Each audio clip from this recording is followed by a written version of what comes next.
Le dernier mot de la matinale avec vous, Louise Éclante. Bonjour Louise. Bonjour Thomas, bonjour tout le monde. Ali et Jérôme sont deux copains dans la région de Rennes et ça fait 3 jours qu'ils se font des super soirées pizza. Jusqu'à là c'est banal, sauf que c'est parce qu'ils participent au championnat du monde de pizza qui se tient en ce moment à Parme en Italie. Ils sont inscrits dans la catégorie pizza en duo. Ali s'occupe de la pâte, Jérôme de la garniture et moi je vais vous révéler les secrets d'une bonne pizza.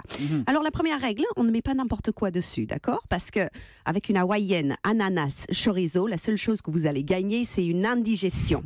Écoutez bien, Ali et Jérôme présentent au championnat du monde une pizza passaggiata dont la recette évoque une balade dans les bois. Pesto d'ortie, herbes sauvages, pignons, anguilles, escargots et huile de sapin. Ça doit être bon. Je préfère la 4 fromages. À cause des escargots, j'ai du mal, mais je ne suis pas une pizzaiolo internationale. Pourtant, j'ai travaillé, véridique, chez Hippo Pizza, une chaîne très connue en Angleterre, le genre d'endroit où la croûte est forée de cheddar. Un truc léger, oui. D'où le nom Hippo Pizza, et on sort et on ressemble à un hippopotame. Évidemment, rien de tel dans la passaggiata de nos Français. Leur deuxième secret, c'est de laisser la pâte maturer pendant 4 jours pour qu'elle a la levure et le temps de faire son travail. Ah oui, il faut laisser le temps, là. C'est pas Pizza 30 pour le coup. Par contre, il faut être rapide dans l'exécution parce qu'au championnat du monde, on a seulement 20 minutes pour réaliser la pizza. Faut pas traîner. Surtout si après, il y a une épreuve de livraison en scooter avec course de Vespa à fond la caisse dans les rues de Parme. À part François Hollande, je ne vois pas qui peut battre les Italiens là-dessus. Bon, mais est-ce que la France peut gagner, sérieusement? Alors oui, parce que Jérôme et Ali n'ont amené que des produits bretons d'une extrême fraîcheur. D'ailleurs, ils ne savaient pas trop comment les transporter jusqu'en Italie.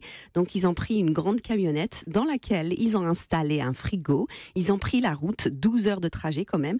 Et en toute simplicité, ils sont arrivés au championnat du monde de pizza au volant d'un camion pizza.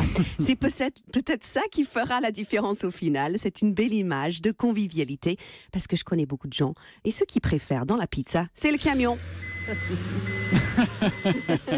Merci Louise Éclande. Louise qui sort un livre aujourd'hui, figurez-vous, si vous voulez toujours plus de Louise Éclande. Ça s'appelle « À moi les petits Français ». C'est publié aux éditions du Rocher. C'est à la fois drôle et ça fait réfléchir aussi. Moi j'adore. Louise Éclande, à moi les petits Français. Ce qu'on va faire, on va en offrir 10 pour les 10 premiers sur Twitter qui nous disent « Je le veux » avec le hashtag E1 matin et avec le hashtag « À moi les petits Français ». Puis on donnera le résultat et le nom des vainqueurs demain. Merci ma chère Louise et à demain.